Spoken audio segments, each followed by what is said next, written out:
Capítulo 2. Lição 1. Os ricos não trabalham pelo dinheiro. Pai, como é que a gente fica rico?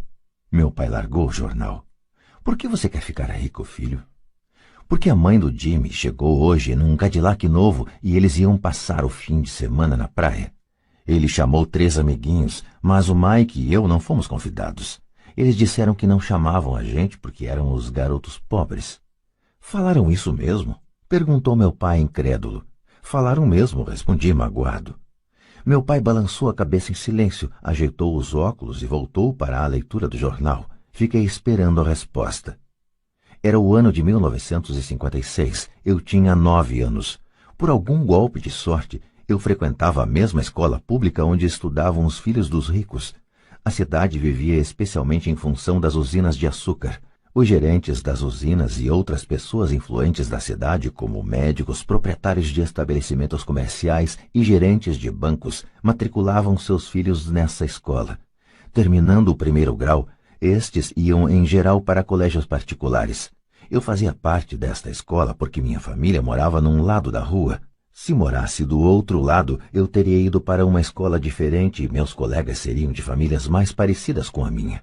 Concluído o 1º grau, estes garotos e eu faríamos o 2º grau também em escolas públicas. Não havia colégios particulares para eles ou para mim. Meu pai finalmente largou o jornal. Senti que estava pensando. Filho, começou lentamente, se você quiser ficar rico, você tem que aprender a ganhar dinheiro.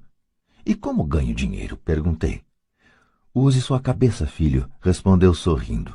O que na verdade queria dizer... Isso é tudo o que vou lhe dizer, ou não sei a resposta, de modo que não me perturbe.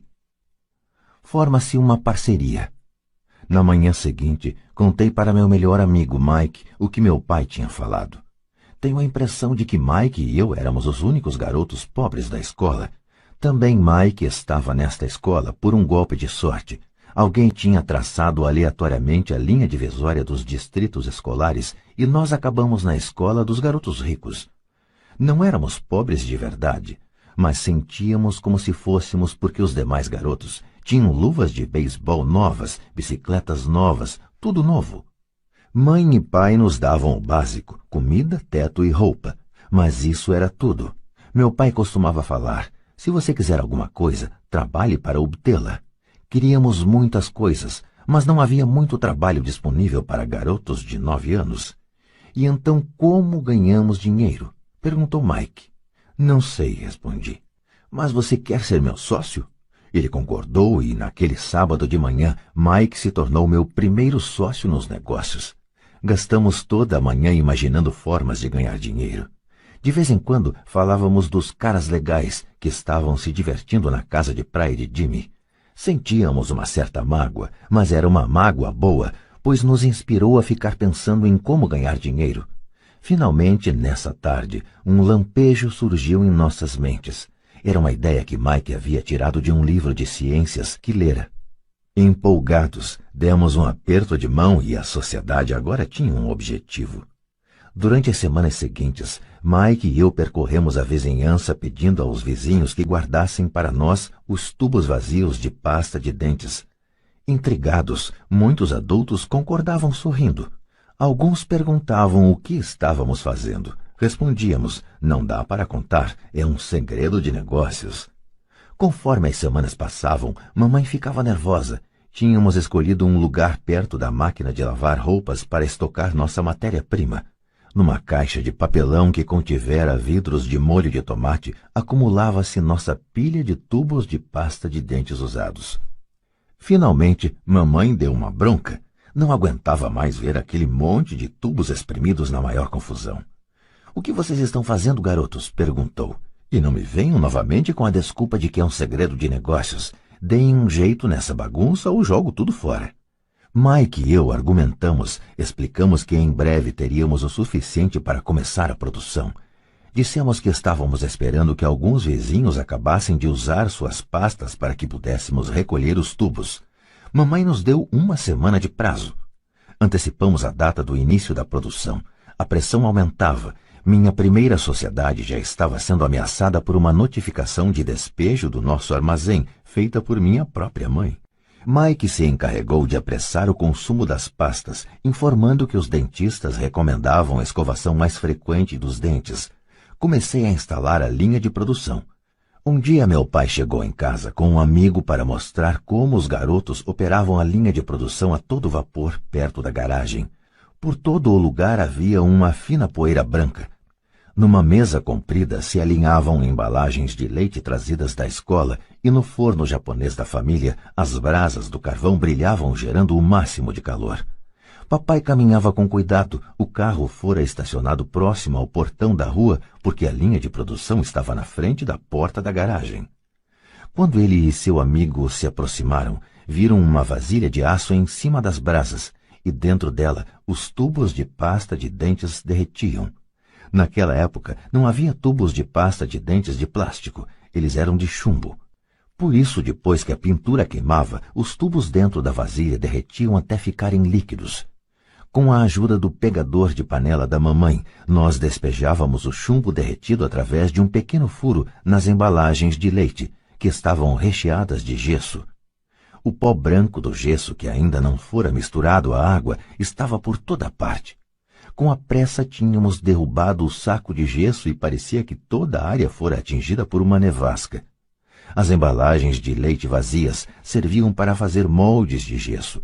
Meu pai e seu amigo nos observavam enquanto vertíamos o chumbo derretido num pequeno buraco no topo de um cubo de gesso. Cuidado, disse meu pai. Fiz que sim com a cabeça sem olhar para cima. Quando terminei de colocar o chumbo derretido, larguei a vasilha e sorri para meu pai. O que vocês estão fazendo? Perguntou com um sorriso cauteloso. Estamos fazendo o que você me mandou fazer. Estamos nos tornando ricos, respondi. Somos sócios, disse Mike, sorrindo e balançando a cabeça. E o que há nesses moldes de gesso? Perguntou papai. Veja, falei. Esta vai ser uma boa fornada. Com um pequeno martelo, bati no selo que dividia o cubo em dois. Com cuidado puxei a parte de cima do molde de gesso e uma moedinha de chumbo caiu. Minha nossa, falou papai, vocês estão cunhando moedinhas de chumbo? Certo, falou Mike. Estamos fazendo o que o senhor disse, estamos fazendo dinheiro. Em inglês, usa-se a mesma expressão para significar fazer e ganhar dinheiro, make money. O amigo de meu pai se virou e caiu na gargalhada. Meu pai sorriu e balançou a cabeça. À sua frente estavam, além do fogo e da caixa de tubos de pasta de dentes vazios, dois garotos cobertos por uma poeira branca rindo de orelha a orelha. Meu pai pediu que largássemos tudo e nos sentássemos com ele no degrau da frente de casa. Sorrindo, nos explicou carinhosamente o que significava a palavra falsificação. Nossos sonhos estavam desfeitos. Você quer dizer que isto é ilegal? Perguntou Mike com um soluço na voz. Deixe eles, disse o amigo de meu pai. Eles podem estar desenvolvendo um talento natural. Meu pai olhou para ele furioso. Sim, é ilegal, falou o papai calmamente. Mas vocês demonstraram muita criatividade e ideias originais. Continuem, estou orgulhoso de vocês. Desapontados, Mike e eu ficamos sentados uns 20 minutos antes de começarmos a arrumar a bagunça. O negócio fora encerrado no próprio dia da inauguração. Varrendo a poeira, olhei para Mike e falei. Acho que Jimmy e os amigos dele estavam certos. Somos pobres. Quando falei isso, meu pai já estava saindo. Garotos, falou, vocês só serão pobres se desistirem. O mais importante é que fizeram alguma coisa. Muitas pessoas falam e sonham em ficar ricas. Vocês fizeram alguma coisa. Estou muito orgulhoso de vocês. Repito, continuem, não desistam. Mike e eu ficamos quietos, calados. Eram palavras simpáticas, mas nós ainda não sabíamos o que fazer. Então por que você não é rico, papai? Perguntei. Porque resolvi ser professor. Os professores não estão muito preocupados em ficar ricos. Nós gostamos de ensinar. Gostaria de poder ajudar vocês, mas na verdade não sei como ganhar dinheiro. Mike e eu voltamos à arrumação. Falou meu pai, se vocês querem aprender como enriquecer, não perguntem para mim. Falem com seu pai, Mike. Meu pai? Perguntou Mike, surpreso. Sim, seu pai, repetiu papai com um sorriso. Seu pai e eu temos conta no mesmo banco e o gerente está encantado com seu pai. Ele me disse várias vezes que seu pai é brilhante quando se trata de ganhar dinheiro. Meu pai? Repetiu Mike incrédulo. Então por que não temos uma casa bonita, um carrão como os garotos ricos da escola? Um carrão e uma casa bonita não querem necessariamente dizer que você é rico ou que tem muito dinheiro, respondeu papai. O pai de Jimmy trabalha na usina. Ele não é muito diferente de mim. Ele trabalha para uma empresa e eu trabalho para o governo. A empresa compra o carro para ele. Se a usina tiver problemas financeiros, o pai de Jimmy pode acabar sem nada. Seu pai é diferente, Mike. Ele parece estar construindo um império e desconfio que em alguns anos ele será um homem muito rico. Ao ouvir isso, Mike e eu nos empolgamos novamente. Mais dispostos, limpamos a confusão provocada por nosso defunto negócio. Enquanto limpávamos, fazíamos planos sobre quando e onde falar com o pai de Mike. O problema é que o pai de Mike trabalhava muito e às vezes chegava muito tarde em casa. Ele era dono de armazéns, de uma empresa de construção, de uma cadeia de lojas e de 3 restaurantes. Eram os restaurantes que o faziam voltar para casa tarde. Acabada a limpeza, Mike se despediu. Ele iria falar com seu pai à noite e perguntar se este queria nos ensinar a ficar ricos. Mike prometeu me ligar assim que tivesse uma resposta, mesmo que fosse tarde. Às 20h30 tocou o telefone. Ok, falei. Sábado que vem, e desliguei. O pai de Mike concordara em conversar conosco.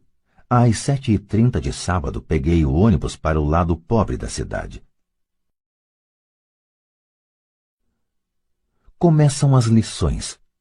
Vou pagar a vocês 10 centavos por hora. Mesmo pelos padrões de remuneração vigentes em 1956, era pouco. Michael e eu encontramos seu pai às 8 daquela manhã. Ele estava ocupado e trabalhando há mais de 1 hora. Seu supervisor de construções já estava saindo na caminhonete quando entrei naquele lar simples, pequeno, arrumado. Mike me esperava na porta. Papai está no telefone e ele falou para esperar na varanda dos fundos, disse Mike ao abrir a porta. O antigo assoalho de madeira chiou quando passei pela soleira da velha casa. Do lado de fora havia um capacho simples escondendo os muitos anos de uso e os incontáveis passos que suportara. Apesar de limpo, precisava ser substituído. Quando entrei na sala estreita, senti claustrofobia. O cômodo estava mobiliado com móveis que hoje seriam objeto de colecionadores. 2 mulheres estavam sentadas no sofá, eram um pouco mais velhas do que a minha mãe. Em frente às mulheres estava um homem em trajes de trabalhador. Ele vestia calça e camisa caques, bem passados mas não engomados, e calçava botas de trabalho bem engraxadas. Deveria ser uns 10 anos mais velho que papai. Diria que tinha uns 45 anos. Eles sorriram quando Mike e eu passamos em direção à cozinha, de onde se saía para um pátio nos fundos. Timidamente devolvi o sorriso. Quem são eles? Perguntei. Eles trabalham para papai. O mais velho dirige seus armazéns e as mulheres são gerentes dos restaurantes. E você já viu o supervisor das construções, que está trabalhando em um projeto rodoviário a uns 80 quilômetros daqui. O outro supervisor que cuida da construção das casas saiu antes de você chegar. Isso acontece o tempo todo? Perguntei. Nem sempre, mas muitas vezes, disse Mike sorrindo enquanto puxava uma cadeira para sentar perto de mim. Perguntei ao papai se ele vai nos ensinar a ganhar dinheiro, disse Mike. E o que ele respondeu? Perguntei com cautelosa curiosidade. Bom, primeiro me encarou com uma expressão engraçada e então falou que iria nos fazer uma oferta. Respondi balançando a cadeira para trás em direção à parede. A cadeira em que sentava se sustentava nos pés de trás. Mike fazia o mesmo. Você sabe o que ele vai nos oferecer? Perguntei. Não, mas a gente já vai descobrir. De repente, o pai de Mike passou pela porta de tela e pisou no alpendre. Mike e eu pulamos, ficando em pé não por respeito, mas pelo susto que levamos. Prontos, garotos? Perguntou o pai de Mike, puxando uma cadeira para sentar perto de nós. Fizemos que sim com a cabeça e aproximamos as cadeiras. Ele era um homem grande, com cerca de 1,80 m e 100 quilos. Meu pai era mais alto, pesava mais ou menos o mesmo e era 5 anos mais velho que o pai de Mike. Eles eram de certo modo parecidos, embora de origens étnicas diferentes. Talvez tivessem energias semelhantes. Mike falou que você quer aprender a ganhar dinheiro. É isso mesmo, Robert? Rapidamente assenti com a cabeça, não sem uma pequena sensação de intimidação. Senti muito poder por trás de suas palavras e de seu sorriso. Muito bem, eis a minha oferta. Vou ensinar a vocês, mas não como em uma sala de aula.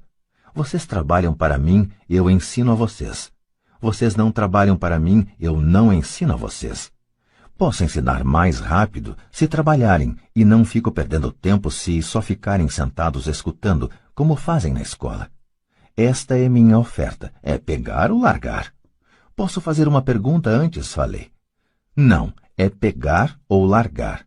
Tenho trabalho demais para perder tempo. De qualquer modo, se você não puder se decidir logo, não vai aprender nunca a ganhar dinheiro. As oportunidades vêm e vão. Ser capaz de tomar decisões rápidas é uma habilidade importante. Você tem a oportunidade que pediu. As aulas começam em 10 segundos, respondeu o pai de Mike com um sorriso incentivador. Topo, respondi. Topo, respondeu Mike. Bom, falou o pai de Mike.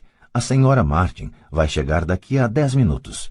Depois que eu conversar com ela, vocês a acompanham até minha lojinha e já podem começar. Vou lhes pagar 10 centavos por hora e vocês terão que trabalhar 3 horas todo sábado. Mas hoje tem um jogo de beisebol, falei. O pai de Mike abaixou a voz e falou com seriedade. É pegar ou largar, disse. Topo, respondi, decidindo trabalhar em lugar de jogar beisebol. 30 centavos depois. Às 9 de uma bela manhã de sábado, Mike e eu estávamos trabalhando para a senhora Martin. Ela era uma mulher bondosa e paciente. Sempre dizia que eu e Mike a lembrávamos de seus 2 filhos, que já estavam crescidos e não moravam com ela. Apesar de bondosa, ela acreditava no trabalho árduo e nos fazia trabalhar. Era uma chefe rigorosa. Passávamos 3 horas pegando latas das prateleiras e espanando-as para depois recolocá-las no lugar. Era uma tarefa incrivelmente monótona. O pai de Mike, que eu chamo de meu pai rico, era dono de 9 dessas lojinhas com amplos estacionamentos. Eram as primeiras versões das lojas de conveniência. Nesses pequenos armazéns de bairro, as pessoas compravam artigos como leite, pão, manteiga e cigarros. O problema é que no Havaí, e isto aconteceu antes do ar-condicionado, não se podia fechar a porta das lojas por causa de calor. Nestas havia 2 amplas portas que davam para a rua e para o estacionamento. Cada vez que um carro passava ou estacionava, levantava poeira que se acumulava nas prateleiras. Portanto, tínhamos um emprego que duraria enquanto não houvesse ar-condicionado. Durante 3 semanas, Mike e eu comparecemos aos sábados à loja da senhora Martin e trabalhamos durante 3 horas. Ao meio-dia, terminava nosso trabalho e ela nos dava 3 pratinhas de 10 centavos. Mas nem aos 9 anos, em meados da década de 1950, 30 centavos eram algo muito empolgante. Na época, um gibi custava 10 centavos, de modo que, em geral, eu gastava meu dinheiro com revistas em quadrinhos e voltava para casa. Na quarta-feira da 4ª semana, eu já estava a fim de largar. Tinha concordado em trabalhar só porque eu queria aprender a ganhar dinheiro com o pai do Mike, mas agora era um escravo por 10 centavos a hora. E ainda por cima, não tinha voltado a ver o pai do Mike desde aquele sábado. Desisto, falei para Mike na hora do almoço. O almoço da escola era horrível. A escola era monótona e agora já nem podia esperar pelos sábados. Mas o que estava me perturbando eram os 30 centavos. Desta vez Mike sorriu. De que é que você está rindo? Perguntei zangado e frustrado. Papai falou que isso ia acontecer. Ele disse para você procurá-lo quando estivesse a fim de largar. O quê? Disse indignado. Ele está esperando que eu fique saturado? Por aí, falou Mike. O papai é meio diferente. Ele ensina de modo diferente do seu pai. Seu pai e sua mãe falam muito. Meu pai é tranquilo e caladão. Espere até sábado. Vou falar para ele que você está a fim de largar. Você está dizendo que eu fui enrolado? Não, não é isso, mas pode ser. Papai vai explicar no sábado. Fazendo fila no sábado. Estava pronto e preparado para enfrentá-lo. Até meu pai de verdade estava furioso com ele. Meu verdadeiro pai, aquele que chamo de pai pobre, pensou que meu pai rico estava infringindo a legislação sobre trabalho de menores e deveria ser investigado. Meu instruído pai pobre me falou que eu deveria exigir o que merecia, pelo menos 25 centavos por hora. Falou ainda que se não conseguisse o aumento deveria me demitir imediatamente. De qualquer maneira, você não precisa dessa droga de emprego, falou meu pai pobre indignado. Às 8 da manhã de sábado, eu estava entrando pela velha porta da casa de Mike. Sente e espere na fila, falou o pai de Mike quando entrei. Ele então se virou e foi para o pequeno escritório que ficava junto de um quarto de dormir. Olhei em volta e não vi Mike em lugar algum. Achando tudo meio esquisito, sentei perto daquelas duas mulheres, as mesmas que lá estavam 3 semanas antes. Elas sorriram e me deram um lugar no sofá. Passaram-se 45 minutos e eu estava possesso. As duas mulheres já tinham falado com ele e saído há meia hora. Um senhor mais velho ficou lá 20 minutos e foi embora. A casa estava vazia e eu sentado na sala antiquada, escura numa bela manhã do Havaí, esperando para falar com um avarento explorador de menores. Podia ouvi-lo se movimentando no escritório, falando ao telefone e me ignorando. Queria sair dali, mas por alguma razão fiquei. Finalmente, 15 minutos depois, exatamente às 9, o pai rico apareceu sem dizer palavra e me fez sinal com a mão para entrar no modesto escritório. Parece que você está querendo um aumento ou vai largar, falou o pai rico rodando a cadeira giratória. Bem, o senhor não está cumprindo sua parte do acordo. Falei quase em prantos.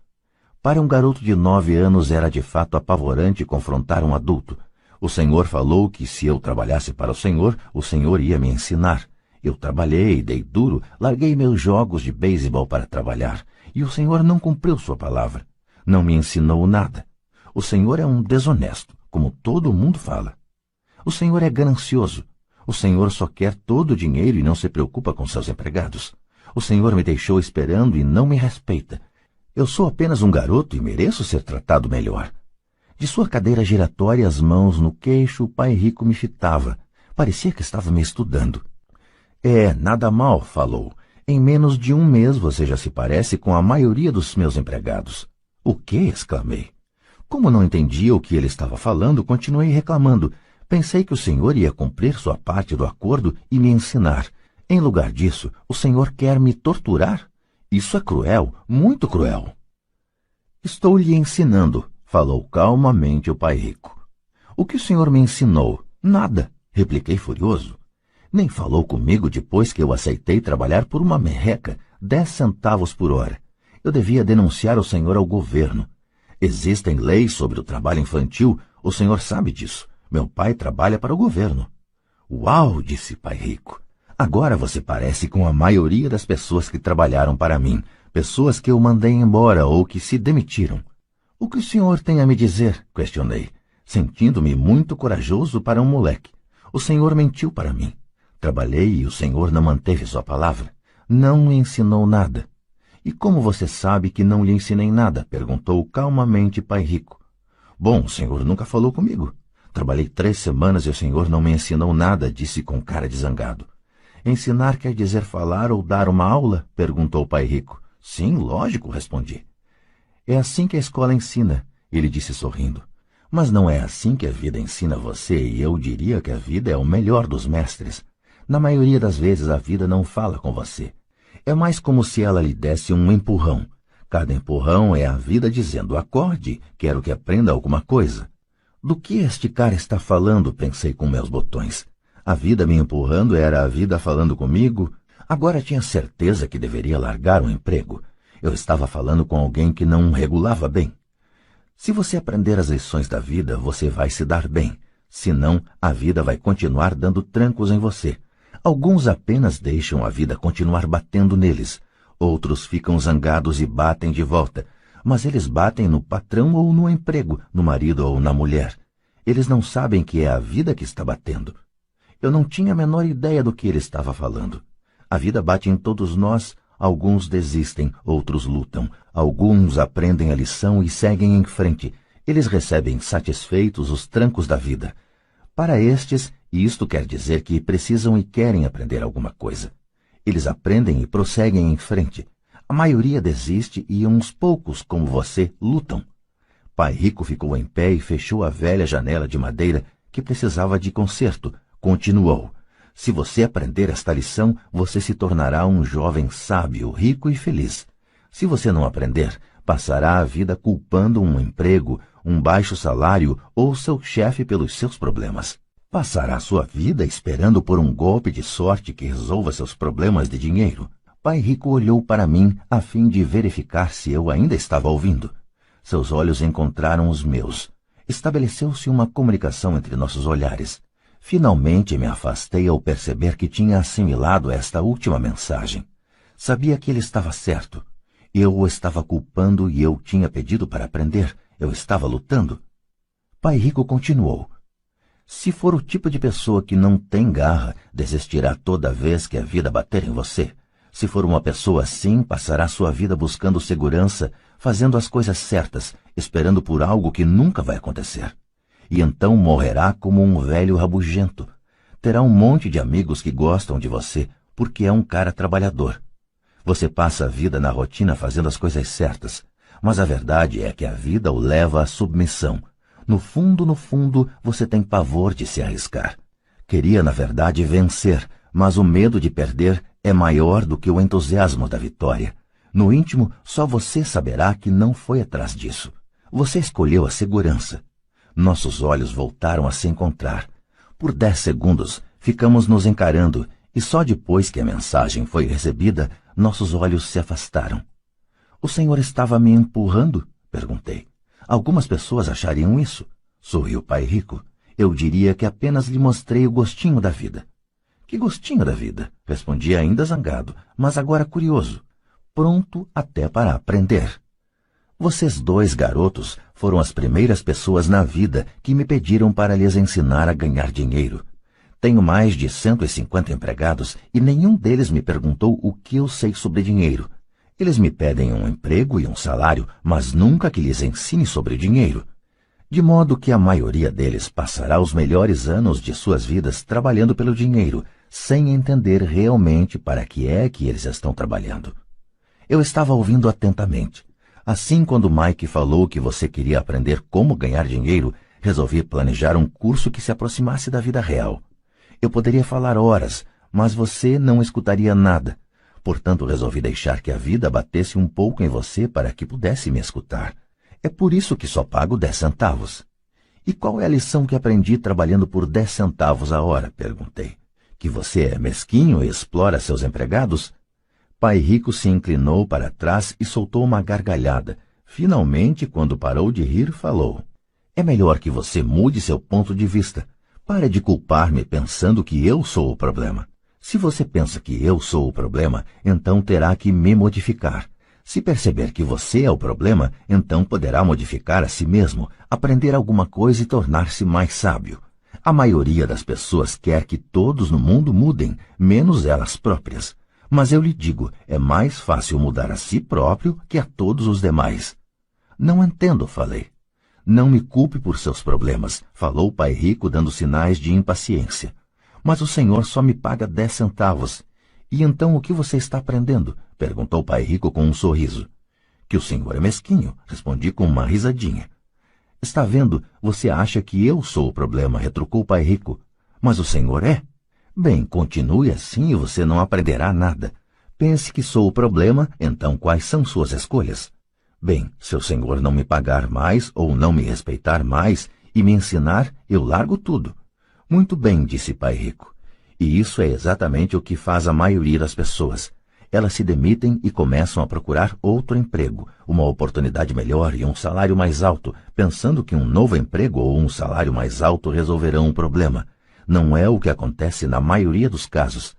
Então, o que resolve o problema? Perguntei. Pegar esses miseráveis 10 centavos por hora e sorrir? Pai Rico sorriu.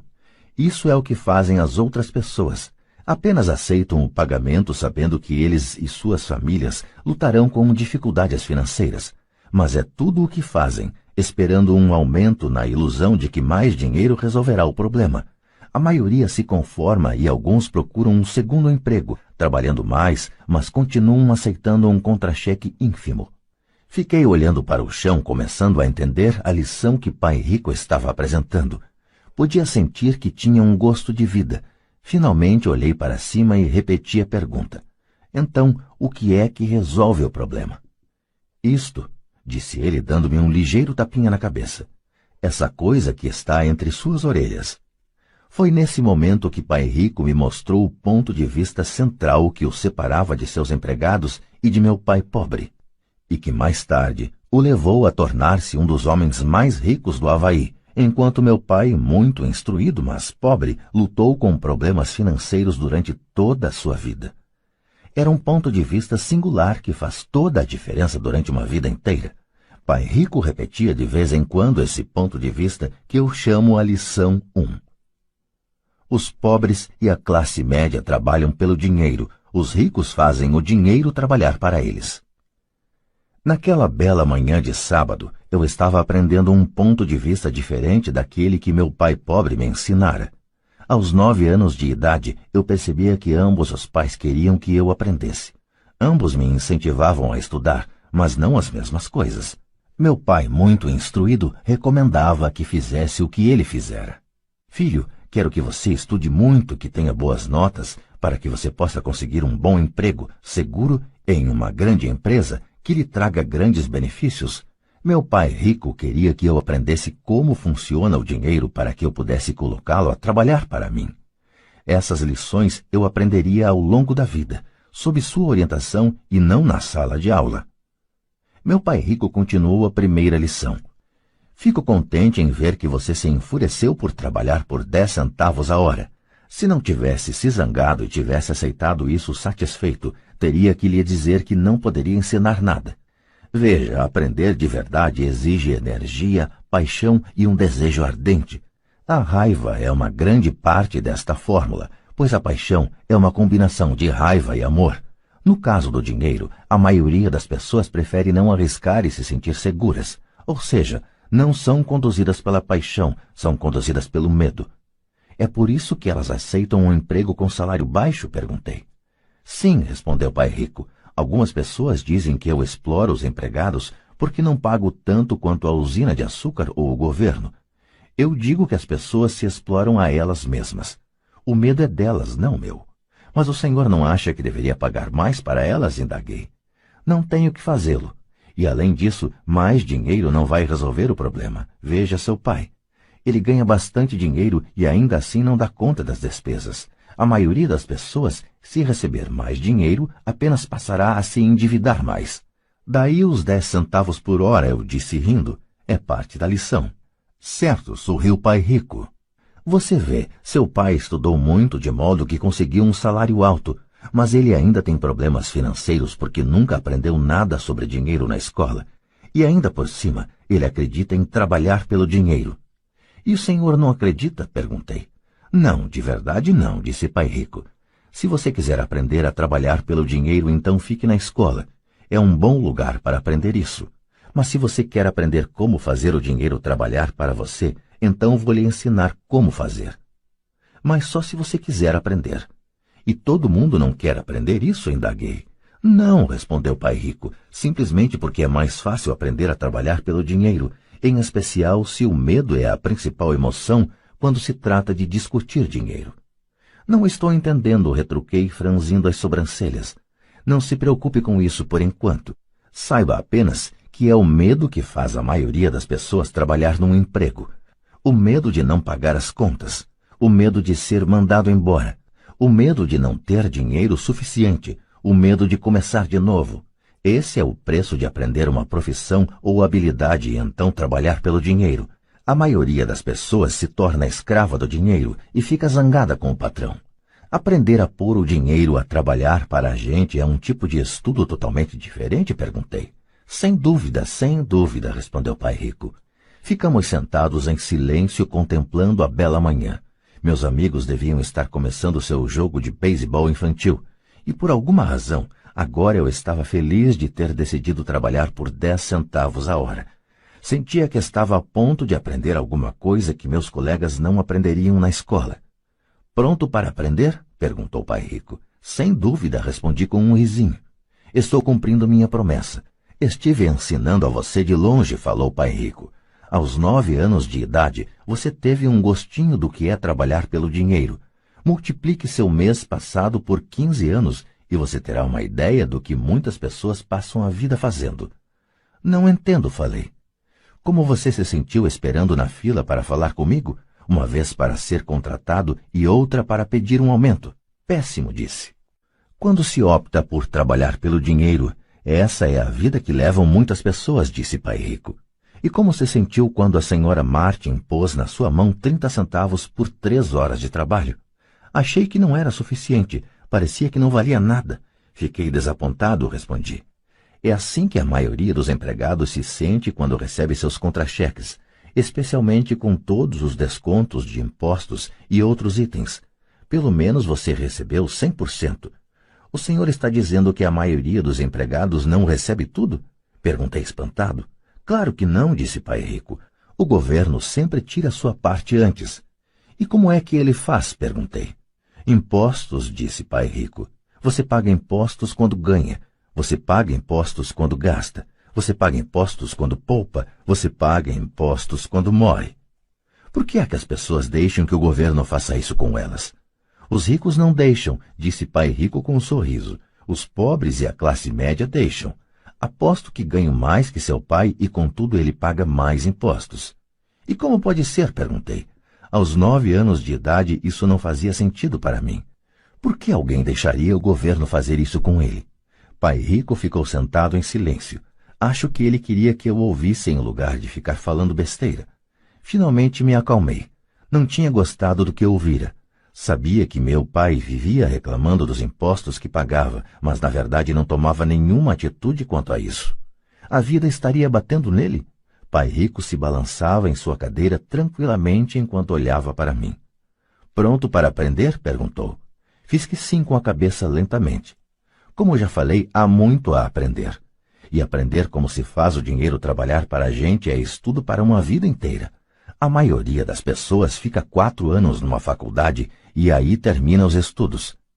Eu sei que meu estudo sobre o dinheiro vai continuar por toda a minha vida, simplesmente porque quanto mais sei, mais descubro que tenho que aprender ainda. As pessoas em geral nunca estudam um assunto. Trabalha-se, recebe-se o salário, conferem-se os canhotos do talão de cheques e isso é tudo. E ainda se espantam porque têm problemas de dinheiro. Então pensam que mais dinheiro vai resolver a situação. Poucos percebem que lhes falta instrução financeira. Então papai tem dificuldade com os impostos porque ele não entende de dinheiro? Perguntei confuso. Olha, disse Pai Rico, os impostos são apenas uma pequena parte do aprendizado para fazer o dinheiro trabalhar para você. Hoje eu só queria descobrir se você ainda tem a paixão de aprender sobre dinheiro. A maioria das pessoas não tem. Elas querem ir para a escola, aprender uma profissão, divertir-se no trabalho e ganhar rios de dinheiro. Um dia acordam com sérios problemas financeiros e então não podem parar de trabalhar. Esse é o preço de só saber como trabalhar pelo dinheiro em lugar de estudar para saber como pôr o dinheiro a trabalhar para você. E então, você continua apaixonado por aprender? Perguntou Pai Rico. Acenei afirmativamente com a cabeça. Bom, disse Pai Rico. Agora de volta ao trabalho. Desta vez não vou lhe pagar nada. O que? Perguntei espantado. Você ouviu, nada. Trabalhará as mesmas 3 horas no sábado, mas desta vez não receberá os 10 centavos por hora. Você disse que queria aprender a não trabalhar pelo dinheiro. Sendo assim, não vou pagar nada. Eu não podia acreditar no que estava ouvindo. Já conversei sobre isso com Mike. Ele já está trabalhando, tirando a poeira e arrumando as latas para mim. Melhor você se apressar e correr para lá. Não é justo, gritei. O senhor tem que pagar alguma coisa. Você disse que queria aprender. Se não aprender isso agora, será como aquelas 2 mulheres e o homem que estavam sentados na minha sala. Trabalham pelo dinheiro e esperam que eu não os mande embora. Ou como seu pai, ganhando rios de dinheiro apenas para ficar endividado até o pescoço e esperando que mais dinheiro resolva o problema. Se for isso o que você quer, então volte para aqueles 10 centavos a hora. Ou você pode ainda fazer aquilo que muitas pessoas acabam fazendo, reclamar que o salário não é suficiente, demitir-se e procurar outro emprego. Que é que eu faço? Perguntei. Pai Rico deu um tapinha em minha cabeça. Use isto, falou. Se você usar bem, logo estará me agradecendo por ter lhe dado uma oportunidade de se tornar um homem rico. Fiquei parado, sem acreditar que eu estivesse embarcando nessa canoa. Queria conseguir um aumento e acabei sendo convencido a trabalhar de graça. Pai Rico voltou a dar um tapinha na minha cabeça e disse: use isto, agora fora daqui, de volta ao trabalho. Lição 1. Os ricos não trabalham pelo dinheiro. Não contei para meu pai pobre que não estava mais sendo pago. Ele não teria entendido e eu não queria tentar explicar algo que eu próprio ainda não estava entendendo. Durante 3 semanas, Mike e eu trabalhamos 3 horas todo sábado sem ganhar nada. O trabalho não me preocupava e a rotina se tornou mais fácil. O que me deixava danado era perder os jogos de beisebol e não poder comprar os gibis. Na 3ª semana, por volta do meio-dia, apareceu o Pai Rico. Ouvimos seu caminhão chegar ao estacionamento e fazer um barulhão quando o motor foi desligado. Ele entrou na loja e cumprimentou a senhora Martin com um abraço. Depois de verificar como a loja estava indo, ele abriu o freezer dos sorvetes, pegou 2 picolés, pagou e chamou a mim e a Mike. Vamos dar uma voltinha, moçada. Atravessamos a rua e fomos para um amplo gramado onde alguns adultos estavam jogando beisebol. Sentado em uma mesa de piquenique afastada, ele deu os picolés para mim e para o Mike. Como as coisas estão indo, garotos? Ok, respondeu Mike. Concordei com ele. Aprenderam alguma coisa? Perguntou o Pai Rico.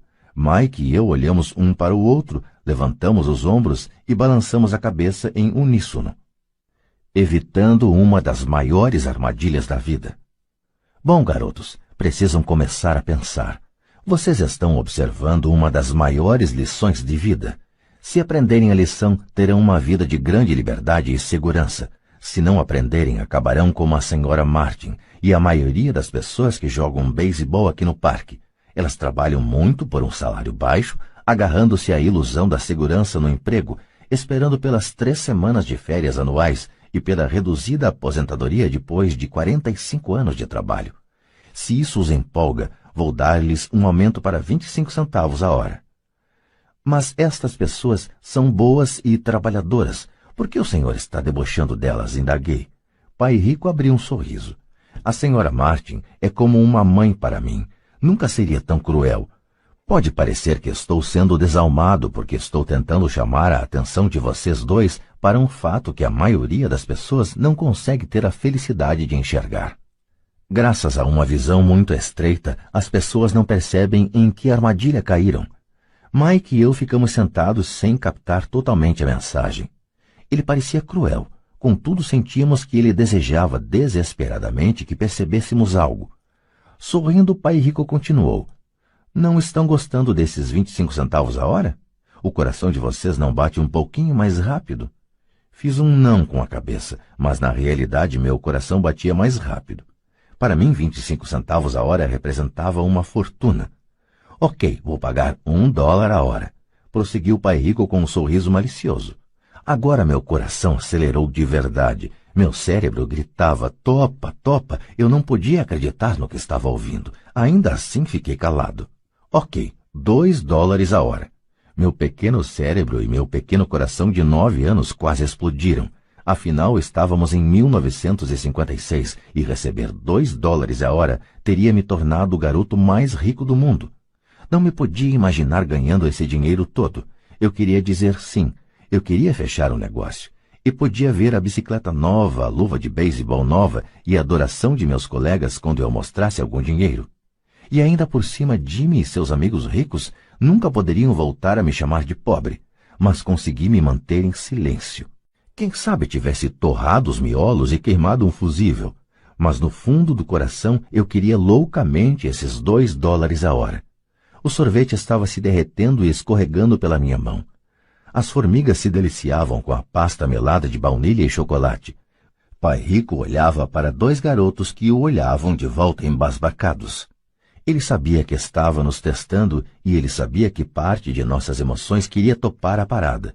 Sabia que todo ser humano tem uma parte fraca e necessitada de suas almas que pode ser comprada. E sabia que todo ser humano também tinha uma parte da alma que era forte e que jamais se deixaria comprar. A questão era saber qual prevaleceria. Ele tinha testado milhares de almas ao longo de sua vida. Ele testava almas toda vez que entrevistava um candidato a emprego. Ok, $5 a hora. De repente fez-se um silêncio dentro de mim. Alguma coisa tinha mudado. A oferta era grande demais e se tornara ridícula. Nem muitos adultos ganhavam $5 por hora em 1956. A tentação se esvaiu e a calma se instalou. Lentamente me virei para a esquerda para olhar Mike. Ele devolveu meu olhar. A parte de minha alma que era fraca e necessitada estava silenciada. A parte que não se vendia estava à frente. Então uma calma e uma certeza sobre o dinheiro invadiram meu cérebro e minha alma. Sabia que Mike também chegara a esse ponto. Muito bem, disse Pai Rico suavemente. A maioria das pessoas tem um preço. E tem um preço por causa de duas emoções humanas, o medo e a ambição. Primeiro, o medo de não ter dinheiro as leva a trabalhar arduamente, e quando recebem o contra-cheque, a ambição ou o desejo as leva a pensar nas coisas maravilhosas que podem ser compradas. Então se define o padrão. Que padrão? Perguntei. Acordar, ir para o trabalho, pagar contas, acordar, ir para o trabalho, pagar contas. Suas vidas, então, são conduzidas sempre por duas emoções, medo e ambição. Ofereça-lhes mais dinheiro e elas continuarão o ciclo, aumentando também as despesas. É isso que chamo de corrida dos ratos. E há outro jeito? Perguntou Mike. Sim, disse Pai Rico, mas poucas pessoas o descobrem. E qual é esse jeito? Perguntou Mike. É o que espero que vocês descubram enquanto trabalham e estudam comigo. É por isso que acabei com todas as formas de pagamento. Alguma dica? Perguntou Mike. Estamos um pouco cansados de trabalhar muito, especialmente sem receber. Bem, o primeiro passo é falar a verdade, disse Pai Rico. Nós não mentimos, falei. Não disse que estavam mentindo, disse para falar a verdade, retrucou Pai Rico. A verdade sobre o quê? Perguntei. Sobre como estão se sentindo, respondeu Pai Rico. Vocês não precisam falar para mais ninguém, só para vocês mesmos. O senhor está dizendo que as pessoas que estão no parque, as pessoas que trabalham para o senhor, a senhora Martin, não fazem isso? Perguntei. Duvido, disse Pai Rico. Elas têm medo de ficar sem dinheiro. Em lugar de enfrentar o medo, elas reagem em vez de pensar. Elas reagem emocionalmente em lugar de usar suas cabeças, disse Pai Rico batendo nas nossas cabeças. Então elas se veem com alguns dólares na mão e novamente as emoções da alegria e do desejo e da ambição se apossam delas e novamente reagem em vez de pensar. São suas emoções que pensam por elas, falou Mike. Certo, falou Pai Rico. Em vez de falar a verdade sobre como se sentem, elas reagem a seus sentimentos e não pensam. Elas sentem o medo, vão para o trabalho esperando que o trabalho acalme esse medo, mas não é isso que acontece. Esse medo antigo as assombra. E elas voltam ao trabalho, esperando novamente que o dinheiro acalme seu medo, e novamente nada. O medo as leva a essa armadilha de trabalhar, ganhar dinheiro, trabalhar, ganhar dinheiro, esperando que o medo vá embora. Mas a cada dia elas acordam, e o velho medo acorda com elas. Para milhões de pessoas, esse velho medo as mantém acordadas de noite, perturbando-as com ansiedade e preocupação. De modo que se levantam e vão para o trabalho esperando que o contra-cheque mate esse medo que lhes rói a alma. O dinheiro conduz suas vidas e elas se recusam a aceitar essa verdade. O dinheiro controla suas emoções e, consequentemente, suas almas. Pai Rico ficou sentado, quieto, deixando que assimilássemos suas palavras. Mike e eu havíamos escutado o que ele disse, mas da verdade não entendemos o que ele falou. Eu só sabia que muitas vezes ficava pensando em por que os adultos corriam para o trabalho. Não parecia ser algo muito divertido e eles não aparentavam estar muito felizes, mas alguma coisa os impelia a correr para o trabalho. Percebendo que tínhamos absorvido o que era possível de suas palavras, Pai Rico falou. E quero que vocês, garotos, evitem essa armadilha. É isso que quero ensinar a vocês. Não apenas a ser rico, porque ser rico não resolve o problema. Não resolve? Perguntei surpreso. Não, não resolve. Deixem-me falar desta outra emoção, que é o desejo. Alguns a chamam de ganância, mas eu prefiro desejo. É perfeitamente normal querer coisas melhores, mais bonitas, mais divertidas ou empolgantes. Portanto, as pessoas também trabalham por dinheiro por causa do desejo. Elas desejam o dinheiro pela alegria que acreditam o dinheiro pode comprar. Mas a alegria que o dinheiro traz muitas vezes tem curta duração, e é preciso mais dinheiro para adquirir mais alegria, mais satisfação, mais conforto, mais segurança. Assim continua-se trabalhando, pensando que o dinheiro um dia acalmará suas almas perturbadas pelo medo e pelo desejo. Mas o dinheiro não pode fazer isso. Mesmo para as pessoas ricas? Perguntou Mike. Incluindo os ricos, respondeu o pai rico. De fato, a razão pela qual muitas pessoas são ricas não é o desejo, mas o medo.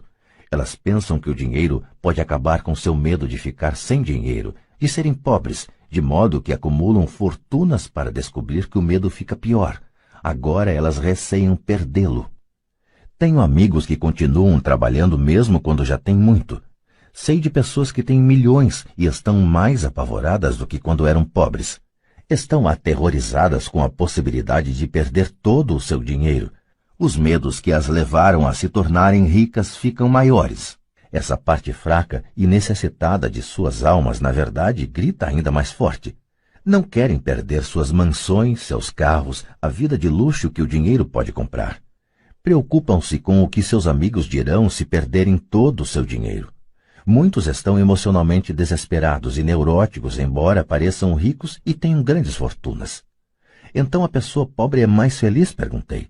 Não, não acho, replicou o pai rico. Evitar o dinheiro é tão neurótico quanto ser apegado ao dinheiro. Como se isso tivesse sido uma deixa, o mendigo da cidade passou perto de nossa mesa, parou junto ao cesto de lixo e começou a vasculhar.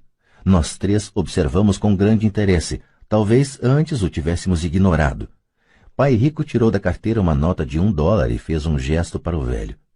Este, ao ver o dinheiro, se aproximou imediatamente, pegou a nota, agradeceu profusamente e saiu encantado com sua boa sorte. Ele não é muito diferente da maioria dos meus empregados, disse pai rico. Já encontrei tanta gente que fala, não estou interessado no dinheiro. Contudo, eles trabalham 8 horas por dia nos seus empregos. Isso é uma negação da verdade. Se não estão interessados no dinheiro, então por que é que trabalham? Esse tipo de pensamento é possivelmente mais neurótico do que o de uma pessoa que junta dinheiro. Enquanto eu estava ali sentado, ouvindo meu pai rico, minha mente recordava as inúmeras vezes em que meu próprio pai dizia, não estou interessado no dinheiro. Ele falava isso frequentemente. Também se justificava dizendo sempre, trabalho porque gosto do que faço. Então o que temos que fazer? Perguntei. Não trabalhar pelo dinheiro até perder todos os resquícios de medo e ganância? Não, isso seria uma perda de tempo, falou o pai rico. As emoções são o que nos torna humanos. Elas nos tornam reais. A palavra emoção representa energia em movimento. Seja sincero ao respeito de suas emoções e use sua mente e suas emoções a seu favor, não contra você. Nossa, exclamou Mike. Não se preocupe com o que acabei de falar. Daqui a alguns anos você entenderá melhor. Observe suas emoções, não reaja a elas. A maioria das pessoas não percebe que está pensando com suas emoções. Suas emoções são suas emoções, mas você precisa aprender a pensar por si próprio. O senhor poderia dar um exemplo, pedi? Lógico, retrucou o pai rico. Quando uma pessoa fala,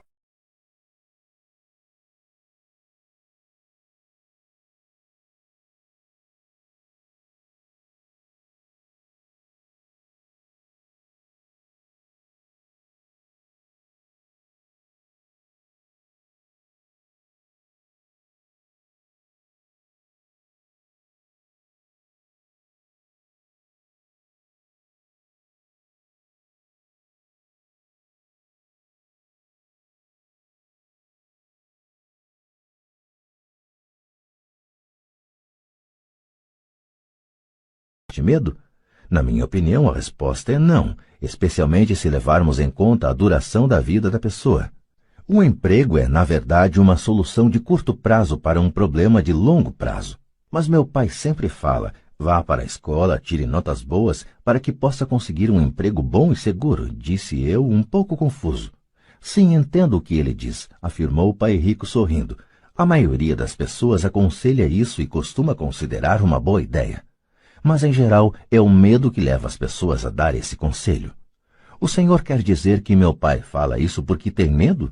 Sim, respondeu o pai rico. Seu pai está apavorado com a possibilidade de você não ser capaz de ganhar dinheiro e enquadrar-se na sociedade. Não me entenda mal. Ele o ama e quer o melhor para seu filho. E eu acho que seu receio se justifica. Instrução e emprego são coisas importantes, mas elas não resolvem a questão do medo. Veja, é esse mesmo medo que o faz levantar todas as manhãs para ganhar alguns dólares e o que o leva a preocupar-se tanto com que você vá para a escola. E o senhor aconselha o quê? Perguntei. Quero ensinar a vocês o domínio sobre o poder do dinheiro, a não ter medo dele. E isso não é ensinado na escola. Se não aprenderem isso, se tornarão escravos do dinheiro. Começava finalmente a fazer sentido. Ele queria abrir nossos horizontes, mostrar-nos o que a senhora Martin não via, o que seus empregados não viam, ou, por falar nisso, o que meu pai não via. Naquele dia minha visão se ampliou e comecei a vislumbrar a armadilha que aguardava tanta gente. Vejam, em última análise, somos todos empregados. Só que trabalhamos em níveis diferentes, disse pai rico. Eu só quero que vocês tenham a chance de escapar da armadilha, a armadilha criada por essas duas emoções, o medo e o desejo. Usem-nas a seu favor, não contra. Isso é o que quero ensinar a vocês. Não estou interessado em ensinar apenas a ganhar rios de dinheiro. Isso não vai cuidar do medo e do desejo. Se primeiramente vocês não cuidarem do medo e do desejo e ficarem ricos, vocês serão apenas escravos bem pagos. E como escapar da armadilha? Perguntei. A causa principal da pobreza ou das dificuldades financeiras está no medo e na ignorância, não na economia, ou no governo, ou nos ricos. É o medo que instalamos em nós mesmos e a ignorância que mantém as pessoas presas na armadilha. Então vocês, garotos, vão para a escola e se formem. Eu lhes ensinarei como não cair na armadilha. As peças do quebra-cabeça começavam a se encaixar. Meu pai instruído tinha ótima formação e uma ótima carreira, mas a escola nunca lhe tinha dito como lidar com o dinheiro ou com seus medos. Tornava-se claro que eu poderia aprender coisas diferentes e importantes com dois pais. O senhor está falando do medo de não ter dinheiro. Como o desejo por dinheiro afeta nosso pensamento? Perguntou Mike. Como você se sentiu quando eu tentei com um aumento no pagamento? Você notou que seu desejo crescia? Balançamos a cabeça afirmativamente. Ao não ceder às suas emoções, vocês foram capazes de adiar suas reações e pensar. Isso é o mais importante. Sempre sentiremos emoções de medo e ambição. Daqui para frente, o mais importante será que vocês usem essas emoções a seu favor e a longo prazo e não apenas deixem que elas os conduzam e controlem seus pensamentos. A maioria das pessoas usa o medo e a ambição contra si mesmas. Isso é o começo da ignorância. Grande parte das pessoas passa a vida atrás de contra-cheques, aumentos salariais e segurança no emprego por causa dessas emoções de desejo e medo, sem se questionar realmente para onde esses pensamentos conduzidos pela emoção as estão levando. É como a história do burro que movimenta o carro enquanto seu dono fica balançando uma cenoura à frente de seu nariz. O dono do burro pode estar indo aonde deseja ir, mas o burro está correndo atrás de uma ilusão. Amanhã só haverá outra cenoura para o burro. O senhor quer dizer que no momento em que eu imaginei a nova luva de beisebol, os doces e os brinquedos, isso era como a cenoura para o burro? Perguntou Mike. Isso mesmo. E quando você crescer, os brinquedos serão mais caros. Um carro novo, uma lancha e uma casa grande para impressionar seus amigos, disse pai rico com um sorriso.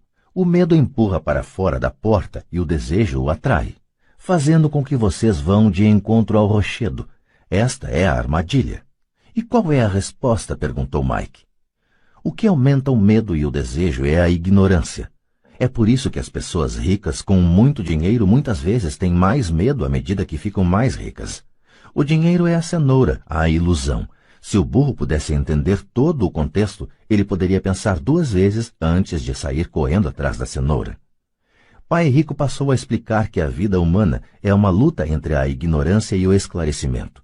Explicou que ao deixarmos de buscar informação e conhecimento sobre nós mesmos, instala-se a ignorância. A luta é uma decisão feita momento a momento, de aprender a abrir ou fechar a própria mente. Veja, a escola é muito, muito importante. Vocês vão à escola para aprender uma habilidade ou uma profissão e poder se tornar um membro útil da sociedade. Cada cultura necessita de professores, médicos, artistas, cozinheiros, homens de negócios, policiais, bombeiros, soldados. A escola os treina de modo que nossa cultura possa florescer, disse Pai Rico. Infelizmente, para muita gente, a escola é o fim e não o início. Fez-se um longo silêncio. Pai Rico sorria. Não entendi tudo o que ele disse naquele dia, mas como ocorre com a maioria dos grandes mestres cujas palavras continuam repercutindo por muitos anos, muitas vezes até depois que se foram, suas palavras estão comigo até hoje. Hoje me mostrei um pouco cruel, disse Pai Rico. Cruel por um motivo. Queria que vocês sempre se lembrassem desta conversa. Quero que pensem sempre na senhora Martin. Quero que pensem sempre no burro. Não esqueçam nunca porque as duas emoções, medo e desejo, podem levá-los à maior armadilha da vida, se não tiverem consciência de que elas estão controlando seu pensamento. Passar a vida com medo, não explorando jamais seus sonhos, é cruel. Trabalhar arduamente por dinheiro, pensando que este comprará aquilo que lhes trará felicidade, é também cruel. Acordar no meio da noite apavorado com as contas a pagar é uma forma de vida horrível. Viver uma vida determinada pelo montante de seu contra-cheque não é realmente viver. Pensar que um emprego os fará sentir-se seguros é mentir para vocês mesmos. É cruel e é a armadilha que quero que evitem, se possível. Vi como o dinheiro conduz a vida das pessoas. Não deixem que isso aconteça com vocês. Por favor, não deixem o dinheiro dominar suas vidas. Uma bola de beisebol rolou para nossa mesa. Pai Rico a pegou e a lançou de volta. O que a ignorância tem a ver com a ambição e o medo? Perguntei. É a ignorância sobre o dinheiro que causa tanta ambição e tanto medo, disse Pai Rico. Vou dar alguns exemplos.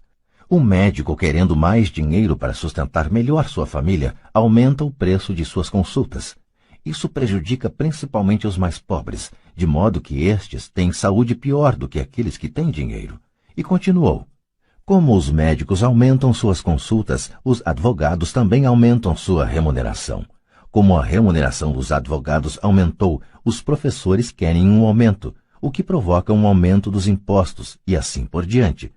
Logo, logo, a disparidade entre ricos e pobres será tão grande que surgirá o caos e outra civilização entrará em colapso. As grandes civilizações entraram em colapso porque a distância entre os que têm e os que não têm era grande demais. Os Estados Unidos estão seguindo o mesmo caminho, provando mais uma vez que a história se repete, porque não aprendemos com ela. Só decoramos mecanicamente datas e nomes e não a lição. E os preços não aumentam? Perguntei. Não numa sociedade instruída, com um bom governo. Os preços, na verdade, deveriam cair. Naturalmente, isso às vezes só é verdadeiro na teoria. Os preços sobem devido ao medo e à ambição gerados pela ignorância.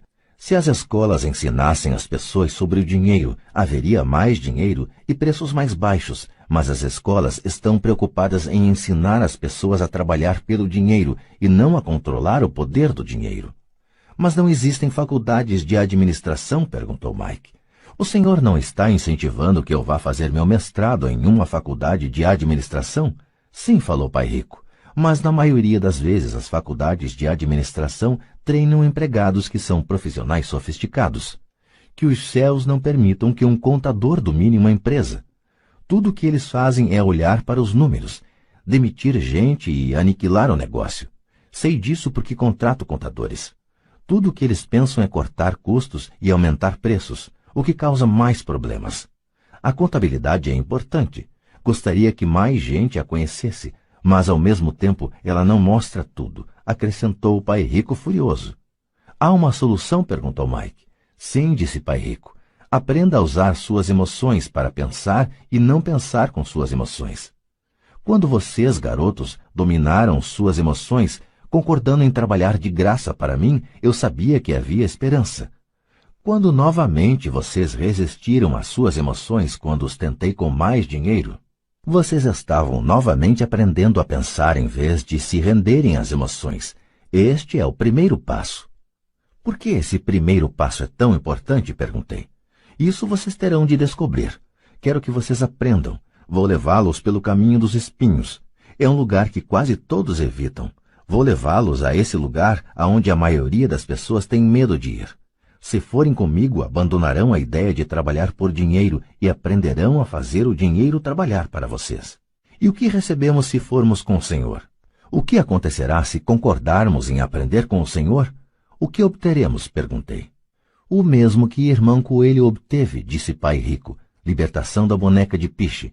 Referências a personagens de uma conhecida história infantil passada no sul dos Estados Unidos, Uncle Remus, 1881, de Joel C. Harris. Com base nela, Disney criou em 1946 o filme A Canção do Sul. A boneca de piche é usada pela raposa como isca para pegar e livrar-se de seu inimigo, o coelho. Há um caminho de espinhos? Perguntei. Sim, assentiu Pai Rico. O caminho de espinhos é nosso medo e nossa ambição.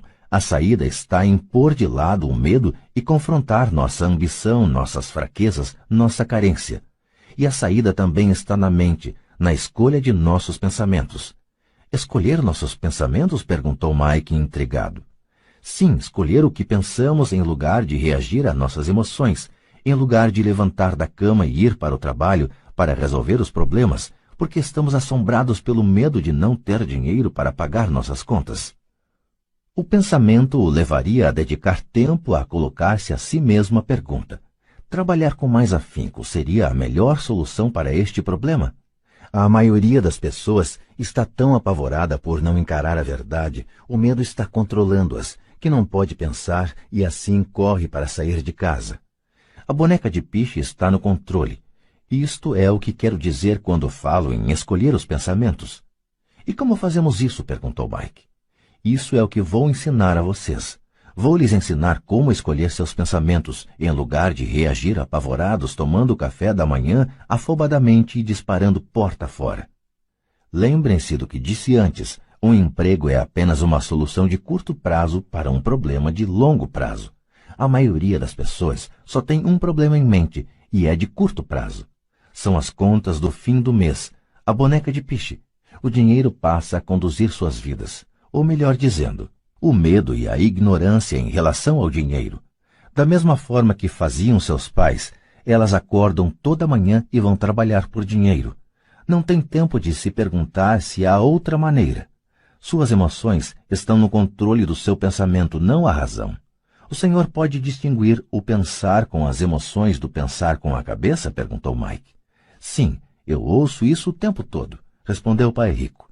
Ouço coisas como: bem, todo mundo tem que trabalhar, ou os ricos são desonestos, ou vou procurar outro emprego, mereço esse aumento, eles não vão me passar para trás. Ou gosto deste emprego porque ele é seguro. Em lugar de perguntas como: o que é que eu estou perdendo aqui? O que interromperia o pensamento emocional e daria tempo de pensar com clareza. Devo admitir que estava recebendo uma grande lição. Saber quando alguém estava falando a partir de suas emoções ou de um pensamento claro. Era uma lição que me prestou bons serviços a vida toda, especialmente quando era eu que estava falando a partir de uma reação e não de um pensamento claro. Enquanto caminhávamos de volta à loja, Pai Rico explicou que os ricos realmente faziam dinheiro. Eles não trabalhavam por ele. Ele continuou explicando que quando Mike e eu estávamos cunhando pratinhas de 5 centavos com o chumbo, pensando que estávamos fazendo dinheiro, nós estávamos pensando quase como os ricos. O problema é que nós estávamos praticando um ato ilegal. Era legal quando o governo e os bancos faziam isso, mas não quando nós o fazíamos. Ele explicou que havia formas legais de fazer dinheiro e formas ilegais. Pai Rico continuou explicando que os ricos sabiam que o dinheiro era uma ilusão, como a cenoura para o burro. É em virtude do medo e da ambição que milhões de pessoas aceitam a ilusão de que o dinheiro é real. O dinheiro é uma ficção. Somente a ilusão de confiança e a ignorância das massas permitem que o castelo de cartas fique em pé. De fato, disse ele, de várias maneiras a cenoura do burro é mais valiosa do que o dinheiro. Ele falou do padrão ouro que vigorava nos Estados Unidos e que, na verdade, cada nota de dólar era um certificado de prata. O que o preocupava é que algum dia o país pudesse abandonar o padrão ouro e os dólares deixassem de ser certificado de prata. O que aconteceria, garotos, seria uma grande confusão.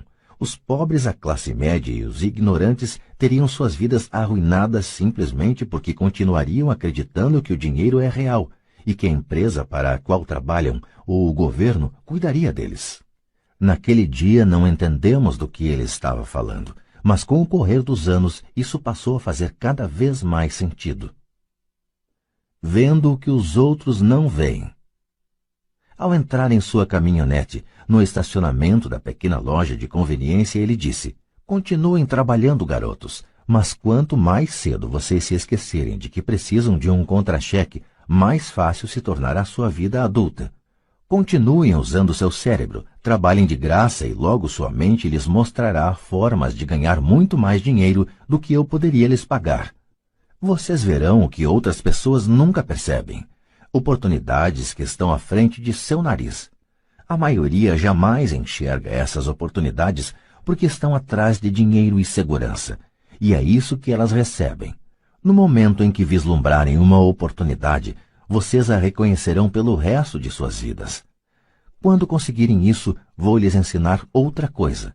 Aprendam essa lição e evitarão uma das maiores armadilhas da vida. Vocês não tocarão nunca, jamais, nessa boneca de piche. A boneca de piche da história é totalmente pegajosa, daí a dificuldade de se livrar dela e dos problemas que ela provoca. Mike e eu pegamos nossas coisas na loja e nos despedimos da Sra. Martin. Voltamos ao parque, ao mesmo banco da área de piquenique, e passamos várias horas pensando e conversando. Passamos a semana seguinte na escola, pensando e conversando. Durante outras 2 semanas, pensamos, conversamos e trabalhamos de graça. No fim do segundo sábado, estava eu outra vez me despedindo da Sra. Martin e atirando um olhar sonhador para a estante das revistas em quadrinhos. O duro de não ganhar nem mesmo 30 centavos aos sábados era que eu não tinha dinheiro para comprar gibis. De repente, enquanto a Sra. Martin se despedia de Mike e de mim, vi que ela estava fazendo algo que eu nunca a vira fazer antes. Ou melhor, vira, mas nunca prestara atenção. A Sra. Martin estava arrancando a metade superior da capa do gibi. Ela guardava essa metade e jogava numa caixa de papelão o resto da revestinha. Quando perguntei o que estava fazendo com as revestinhas, ela falou: "Estou jogando fora. Devolvo a parte de cima da capa para o distribuidor das revistas, que me dá um crédito quando traz os novos gibis. Ele vai chegar daqui a 1 hora. Mike e eu esperamos 1 hora. Quando ele chegou, perguntei se podíamos ficar com os gibis velhos. Ele respondeu: "Vocês podem ficar se vocês trabalharem nesta loja e não os revenderem." Nossa parceria ressuscitou. A mãe de Mike tinha um quarto vazio no porão da casa. Nós o limpamos e começamos a empilhar ali centenas de gibis. Em pouco tempo, nossa biblioteca de gibis estava aberta ao público. Contratamos a irmã caçula de Mike, que adorava estudar para ser bibliotecária. Ela cobrava de cada criança um ingresso de 10 centavos e a biblioteca permanecia aberta depois das aulas, das 14h30 às 16h30, todos os dias. Os frequentadores, as crianças da vizinhança, podiam ler quantos gibis conseguissem nessas 2 horas. Era uma pechincha, pois cada gibi custava 10 centavos e podiam-se ler 5 ou 6 nessas 2 horas. A irmã de Mike controlava a saída da garotada para assegurar-se de que ninguém estivesse levando uma revista emprestada. Ela também controlava os livros, registrava quantas crianças compareciam diariamente, quem eram elas e os comentários que faziam. Recebia $1 por semana e deixávamos que lesse de graça quantos gibis desejasse, o que ela fazia raramente porque estava sempre estudando. Mike e eu mantivemos o acordo de trabalhar todo sábado na loja e arrecadávamos os gibis descartados. Mantivemos nosso acordo com o distribuidor, pois não revendíamos nenhum gibi. Quando eles ficavam muito rasgados, os queimávamos. Tentamos abrir uma filial, mas nunca encontramos alguém tão dedicado e confiável quanto a irmã do Mike para cuidar dela. Nessa idade precoce, descobrimos como era difícil conseguir bons funcionários. 3 meses depois da inauguração da biblioteca, houve uma briga na sala. Alguns garotos de outro bairro a invadiram e começaram a confusão. O pai de Mike sugeriu que fechássemos o negócio. Nossa biblioteca deixou de existir e paramos de trabalhar aos sábados na loja de conveniência. De qualquer forma, Pai Rico estava entusiasmado e queria nos ensinar mais. Ele estava feliz porque tivemos muito êxito na primeira lição. Aprendemos a fazer o dinheiro trabalhar para nós. Como não tínhamos recebido pagamento pelo trabalho na loja, forçamos nossa imaginação identificando uma oportunidade de ganhar dinheiro. Ao começar nosso próprio negócio, a biblioteca de gibis, estávamos controlando nossas próprias finanças e não dependendo de um empregador. A melhor parte é que nosso negócio rendia dinheiro para nós, mesmo que nós não estivéssemos fisicamente presentes. Nosso dinheiro trabalhava para nós. Em lugar de nos pagar em dinheiro, Pai Rico tinha nos dado muito mais.